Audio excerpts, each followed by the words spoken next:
Hello everyone, welcome to Mishra smart English classes. Dear students, आज हम spoken English में imperative sentence लेकर उपस्थित हैं। इम्पेरेटिव सेंटेंस का use day to day life में होता है। तो सबसे पहले आज हम समझेंगे कि इम्पेरेटिव सेंटेंस क्या होते हैं। तो जैसा कि आप स्क्रीन पे देख रहे हैं, इम्पेरेटिव सेंटेंस, ये इम्पेरेटिव सेंटेंस आज्ञा वाले वाक्य होते हैं। और इम्पेरेटिव सेंटेंस क्या है, पहले हम इसको समझने का प्रयास करते हैं। जैसा कि आप देख रहे हैं, यहाँ लिखा हुआ है when we need to place an order for someone to do something। जब हम किसी को ऑर्डर देते हैं, आदेश देते हैं कुछ करने के लिए, इस तरीके के सेंटेंस इम्पेरेटिव सेंटेंस होते हैं। जैसे मान लीजिए कि हमें किसी से कहना हो कि एक गिलास पानी लाओ, तो हम किसी को ऑर्डर देते हैं, आदेश देते हैं पानी लाने के लिए।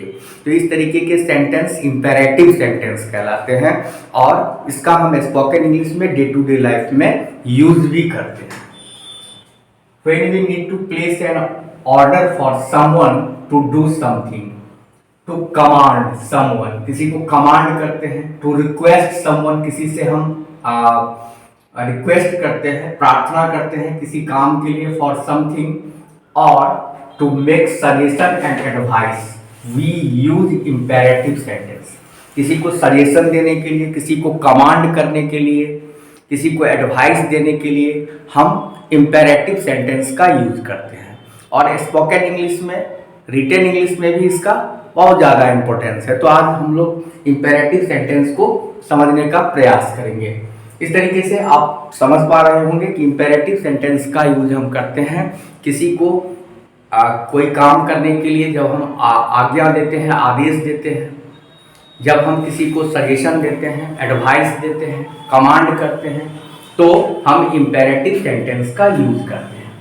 नेक्स्ट जो रेड में लिखा हुआ है एरो डाल करके, आप देख पा रहे होंगे, subject in an imperative sentence is usually dropped. इसमें इम्पेरेटिव सेंटेंस में जो सब्जेक्ट होता है वो ड्रॉप्ड होता है, वो अंडरस्टूड होता है, हिडन होता है, छिपा हुआ होता है, तो उसको हम जनरली नहीं लिखते हैं।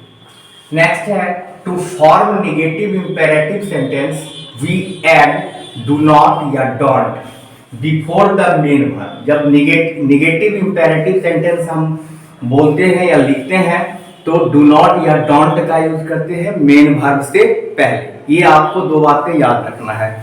जो इसमें सब्जेक्ट होता है यू, वो अंडरस्टूड होता है, हिडन होता है, छिपा हुआ होता है, उसको हम जनरली नहीं लिखते हैं।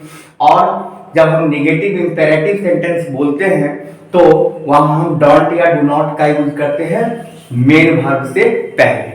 तो ये इम्पेरेटिव सेंटेंस होते हैं। आई होप आपको समझ में आया होगा। अब हम कुछ इंपॉर्टेंट इम्पेरेटिव सेंटेंस को देखते हैं जिसको हम डे टू डे लाइफ में यूज करते हैं। यहाँ लिखा हुआ है लिस्ट ऑफ इम्पेरेटिव सेंटेंसेस। तो देखिए किस तरीके से यहाँ ऑर्डर देने का काम हो रहा है।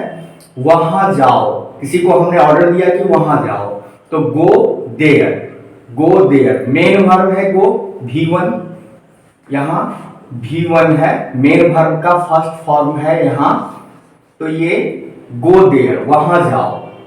फिर यहाँ निगेटिव इम्पेरेटिव है, वहां मत जाओ। ऊपर मैंने बताया आपको कि निगेटिव इम्पेरेटिव बनाने के लिए हम क्या करते हैं, तो डोंट का यूज करते हैं। सो पहले मेन वर्ब से पहले हमने डोंट लगाया, डोंट गो देयर, वहां मत जाओ। फिर इसे करो, डू इट, इसे करो, डू इट। बुरा मत मानो, डोंट माइंड इट, बुरा मत मानो, डोंट माइंड इट। कृपया इसे अन्यथा न लें, please don't take it, please don't take it.